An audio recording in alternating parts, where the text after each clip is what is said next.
ایک جنگ جس کو شروع ہوئے لگ بھگ 14 مہینے ہو چکے ہیں، ابھی تک جاری ہے۔ آج بھی غزہ میں تشدد لگاتار ایسے ہی ہو رہا ہے۔ اسرائیل کے حملوں میں کوئی کمی نہیں ہے۔ غزہ کی شہری دفاع ایجنسی نے کہا کہ اسرائیلی حملوں میں 35 فلسطینی لوگ جو ہیں وہ شہید ہو چکے ہیں، اور یہ تشدد ایسے وقت میں بھی جاری ہے جب لڑائی میں شامل فلسطینی گروہوں کے مطابق جنگ بندی معاہدے طے ہو جانے کا پہلے کی نسبت زیادہ قریبی امکان ہے۔ مطلب جنگ بند ہونے کے جو ہے امکان زیادہ ہیں، تب بھی اسرائیل جو ہے ایسی جگہوں پر حملے کر رہا ہے جہاں پر فلسطینی جو ہے وہ لگاتار شہید ہو رہے ہیں۔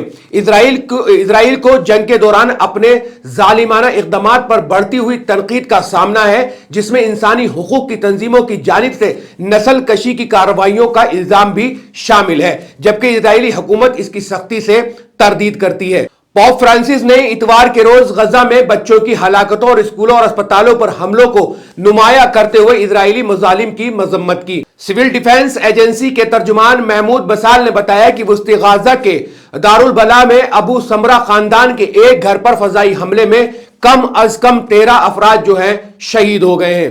دارالبلا کے ایک رہائشی نعیم رملاوی نے کہا، ہم ہر روز اپنے عزیزوں سے محروم ہو رہے ہیں۔ میری خدا سے دعا ہے کہ جلد ہی جنگ بندی ہو جائے اور غزہ کے باشندوں کو آخرکار اس عالمناک زندگی کی بجائے ایک باوقار زندگی گزارنے کا موقع ملے۔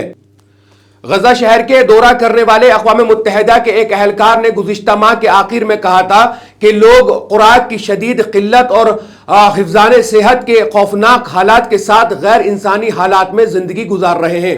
اتوار کے روز شمالی غزہ میں کمال عدوان اسپتال کے ڈائریکٹر حسام ابو سفیہ نے کہا کہ اسرائیلی فوج اس طبی سہولت کے قریب عمارت پر بمباری کر رہی تھی۔ انہوں نے ایک بیان میں کہا کہ اسپتال کے جنریٹروں کو نشانہ بنایا گیا اور یہ کہ فوج ایندھن سے بھرے ٹینکوں کو نشانہ بنانے کی کوشش کر رہی ہے، جس سے ایک بڑی آتش زندگی کا خدشہ ہے۔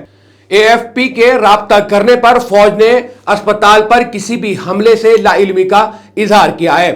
حماس اور دو دیگر فلسطینی مزاحمتی گروہوں نے ہفتے کے روز ایک غیر معمولی مشترکہ بیان میں کہا ہے کہ مہینوں کے تعطل کے بعد قطر کی میزبانی میں ہونے والے مذاکرات سے خون ریزی کو ختم کرنے کے لیے ایک معاہدہ طے ہو جانے کا پہلے سے زیادہ قریبی امکان ہے۔ اس سے پہلے اسرائیلی وزیر اعظم بنجامن نیتن یاہو نے اتوار کے روز کہا کہ اسرائیل یمن میں حوثی ملیشیا کے خلاف کارروائی جاری رکھے گا۔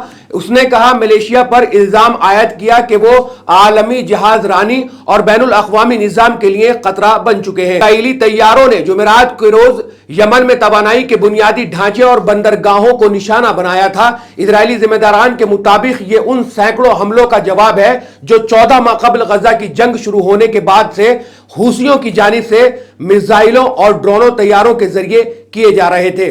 ادھر امریکی فوج نے ہفتے کے روز بتایا تھا کہ اس نے یمنی دارالحکومت صنعاء میں حوثیوں کے زیر انتظام میزائلوں کے ڈیپو اور کمانڈنٹ کنٹرول تنصیب پر فضائی حملے کیے۔ تو لگاتار ایک ایسی جنگ جو فلسطین، غزہ اور اسرائیل ان تمام کے بیچ چل رہی ہے، جس کا رکنے کا کوئی نام نہیں ہے۔ لیکن جب اس کو روکنے کی بات ہوتی ہے، اس کو روکنے کے لیے بات ہوتی ہے، تبھی ایسا لگتا ہے کہ جنگ رک جائے گی، لیکن رک نہیں پاتی ہے اور اسرائیل کہیں نہ کہیں تشدد بڑھا دیتا ہے اور ان پناہ گزین کیمپوں پر بھی حملے کرنے شروع کر دیتا ہے۔ اور پوری رپورٹس میں جس طرح سے میں نے آپ کو بتایا ہے، ایسا لگ رہا ہے جہاں پر میڈیکل کی جو چیزیں ہیں ان کو بھی حملہ کیا جا رہا ہے، ان پہ بھی جو ہے لگاتار تشدد برپایا جا رہا ہے، اور جو ایک ان کا کنٹرول ہوتا ہے جہاں پر دوائیاں ہوتی ہیں، ایسی جگہوں پر بھی جو بمبارڈمنٹ ہو رہی ہے جس سے کہ ان لوگوں کو علاج نہ مل سکے۔ اور بہت ساری تصویریں آپ نے ایسی دیکھی ہوں گی جہاں بہت ساری لاشیں پڑی ہوئی ہیں لیکن ان کو اٹھانے والے میسر نہیں ہیں۔ تو یہ لگاتار اسرائیل کا تشدد ہے جو غزہ میں لگاتار جاری ہے، اور وہاں پر ابھی بھی لوگ جو ہیں وہ شہید ہو رہے ہیں۔ کیا کچھ آپ کہنا چاہتے ہیں؟ ویڈیو کمنٹ سیکشن میں کمنٹس کر کے ہمیں